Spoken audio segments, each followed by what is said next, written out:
Graça e paz, povo de Deus, programa Semeando Vida da Igreja Semeando Família. Bom estarmos juntos nessa manhã. Ao meu lado, Lucas. Graça e paz, Jacob. Graça e paz, apóstolo. Graça e paz, você aí de casa. E aí aquela fala de sempre, né? Para não perder o costume, você que está nos assistindo, nos ouvindo pela Rádio Sudoeste, corre lá na sua rede social, só pesquisar por Semeando Família, para que você fique por dentro aí de toda a nossa programação e seja abençoado aí pelas palavras que a gente traz aqui todos os dias. Daqui a pouquinho, Semeando Família no Telegram. É Aleluia. Isso aí. Isaías 45, versículo 9, o texto diz assim: um vaso de barro não briga com quem o fez. Presta atenção. O barro não pergunta ao oleiro o que é que você está fazendo, nem diz, você não sabe trabalhar.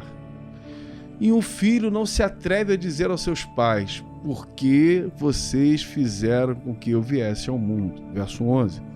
O Senhor, o Santo Deus de Israel, seu Criador, diz, por acaso vocês vão exigir que eu explique como cuido dos meus filhos? Vocês querem me ensinar a fazer as coisas? Lucas, esse texto aqui ele é tremendo. Ele resume diversas situações infantis que muitas das vezes nós vemos o povo, né, criando e algumas pessoas ensinando um caminho ao qual o Senhor não nos deu. O texto diz: o vaso de barro não briga com quem o fez. O barro não pergunta para o oleiro, o que você está fazendo? Um filho não se atreve a dizer ao pai, por que vocês fizeram com que viesse ao mundo? Deus está dizendo, por acaso vocês vão exigir que eu explique como cuido dos meus filhos? Querem me ensinar a fazer as coisas? Quando a gente percebe que no coração de Deus, né, a preocupação de nos resgatar não tem a ver, né, aonde nós estamos indo, mas aonde nós estamos. Deus não estava preocupado se eu estava indo para bebida, para prostituição, para droga. Não era essa preocupação de Deus no momento que ele me encontra. No momento que ele me encontra, ele queria saber onde eu estava. Assim foi com Adão. Adão estava no Éden, aprontou ali o que ele tinha que aprontar, foi seduzido, não fez o que ele tinha que fazer, que era guardar ali um lugar, e a serpente aparece, aquele furdunço todo que a gente sabe qual foi o final. E quando Adão se esconde, porque teve medo de Deus, Deus não chega para Adão, o que você está fazendo? O que você fez? Não, Adão, cadê você? Onde você está? A maioria de nós, quando a gente quer chamar a atenção de alguém, a gente faz exatamente aquilo que não era para fazer. Quantas pessoas eu conheço, Lucas, que estão agindo de uma forma que desagrada ao Senhor para tentar chamar a sua atenção ou ficam colocando ele na parede, nas suas decisões erradas, né, nos seus pensamentos errados, e muitos tentando ensinar Deus a fazer o que ele tem que fazer, e na maioria das vezes ser Deus é abençoar a vida dele.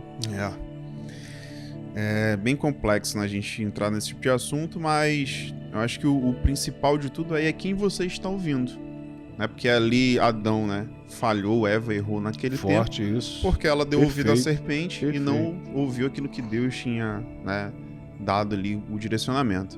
E a gente vê hoje isso acontecendo novamente, né, na nossa juventude, que ao invés de a gente estar ouvindo os pais, a maioria tem como referência um canal do YouTube, alguém do TikTok, né, que fala ali 10 segundinhos, um vídeo de 30 segundos e consegue implementar dentro da cabeça da nossa juventude algumas ideias que divergem completamente daquilo que é o nosso ensinamento cristão, né? Um tempo desse eu vi de um adolescente conversando com a mãe, né? Não, porque eu tenho livre-arbítrio. E utilizou a Bíblia, né? Igualmente a serpente, para tentar fazer com que a mãe fizesse aquilo que era a vontade dele. Não, eu tenho livre-arbítrio, então você tem que deixar eu fazer, porque senão... Eu falei, oxi, vamos estudar essa Bíblia direita aí, porque tá lendo só aquele versículo ali, esqueceu de todo o contexto, né? E quando a gente não dá ouvido, né, para aquilo que é Deus como um todo, né, se a gente pegar só esses pequenos trechos e deturpar para tentar fazer aquilo que é a nossa vontade, né, aqui no versículo que o senhor leu, ele enfatiza bastante sobre isso, né? Não tem como o vaso dizer pro oleiro que ele fez alguma coisa errada. Né? Como que um filho vai falar, o senhor tá me criando errado? E a gente vê isso acontecendo hoje de uma forma, né? Na minha época não era desse jeito, né? Eu tenho apenas 30 anos e hoje a gente vê a geração depois da minha fazendo algumas atitudes que na minha época era inconcebível fazer esse tipo de situação. né? Tem coisas que vieram pro bem, sim, o diálogo com os pais, né, e tal, mas o confronto de algumas situações é ridículo. E a gente vê isso sendo replicado também naquilo que é comunhão com Deus, né? Você vê hoje, tem uma juventude aí que quer impor para Deus aquilo que é a vontade dele, que quer impor para Deus, não, Deus, ó, eu quero evangelizar e eu vou evangelizar lá na praça hoje. Deus estava querendo que você fosse orar.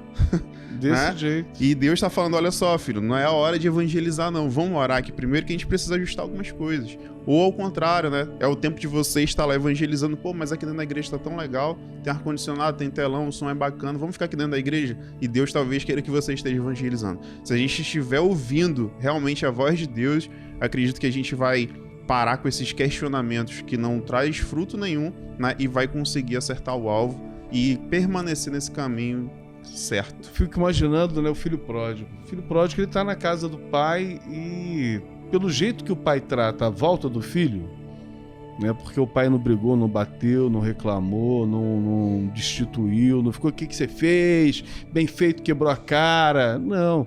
Pela postura do pai, quando o filho volta, a gente tem uma ideia de como o pai era, né? Então naquela casa devia ter música, boa música, devia ter os empregados servindo o filho, o pai, o filho tinha acesso ao pai, tanto é que quando ele pede a parte que cabe dos bens, o pai lhe dá. Então tem acesso, né? Não é uma coisa fechada, mas ele decide, né? Sabe lá que voz que ele estava ouvindo, ele decide fazer aquilo que ele tinha que fazer e vai. E nessa fase do filho pródigo, não importava o que ele ouvisse, ele ia fazer o que ele queria fazer. Tem o livre-arbítrio. Isso. Ia fazer o que ele queria fazer.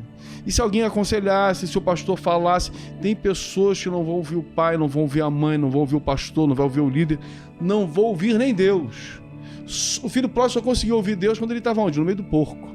Está no meio do porco, querendo comer o que o porco está comendo. Aí a Bíblia diz que ele cai em si. Quando ele cai em si, ele vai começar a ouvir um bocado de gente. Ah, vou voltar para casa do meu pai, olha, porque eu fiz caquinha. Essa expressão, né, de que muitas das vezes o que nós estamos vendo, vivendo, tem muito a ver com aquilo que nós estamos emprestando do nosso ouvido, é uma grande verdade. A gente tem muita dificuldade, né, de saber discernir, né, essas vozes de Deus, porque nos falta a intimidade. Né? O senhor sempre nas escolas fala sobre isso, né, que as ovelhas escutam a voz do pastor porque elas conhecem e seguem o pastor porque conhecem aquela voz. Por isso que elas seguem, né? Se chegar qualquer outra pessoa lá e chamar uma ovelha, a ovelha vai continuar quieta lá, né? E a gente, as ovelhas fazem isso porque conhecem, porque tem intimidade, né? Estão ali todos os dias tendo o relacionamento com aquele pastor, né? E a nossa vida, muitas vezes a gente tem essa dificuldade de saber quem ouvir por falta de intimidade, né? Seja ela na nossa infância, na nossa adolescência, na vida adulta. Se a gente não tiver intimidade com Deus, a gente sempre vai falhar em ouvir, né? Se a gente não tiver intimidade, seja com os nossos pais, com os nossos líderes, se o Senhor me der um comando e eu não tiver intimidade, saber o propósito daquilo, eu vou ter dificuldade em tentar atender, porque talvez para mim pareça absurdo aquele seu pedido, mas se eu tiver intimidade, vai saber, eu vou saber o propósito daquilo, que se eu obedecer, esse é o caminho certo, independente se pareça ser absurdo ou não, né? Aquele pedido. Os pais às vezes pedem algumas coisas dos filhos e hoje os filhos, não vou fazer não, porque não tem intimidade com o pai, não sabe qual o propósito do pai naquilo, né? E a nossa falha em ouvir, né, o princípio de tudo isso é a falta de intimidade com Deus. Que nesse tempo nós possamos estar atentos, né, a ouvir a voz de Deus, não emprestar, a Bíblia diz em Efésios, não dá lugar ao diabo, não dá lugar a Satanás, para poder viver o melhor de Deus nesse tempo. Obrigado pelo carinho, paz de Cristo. Deus te abençoe, até o próximo programa.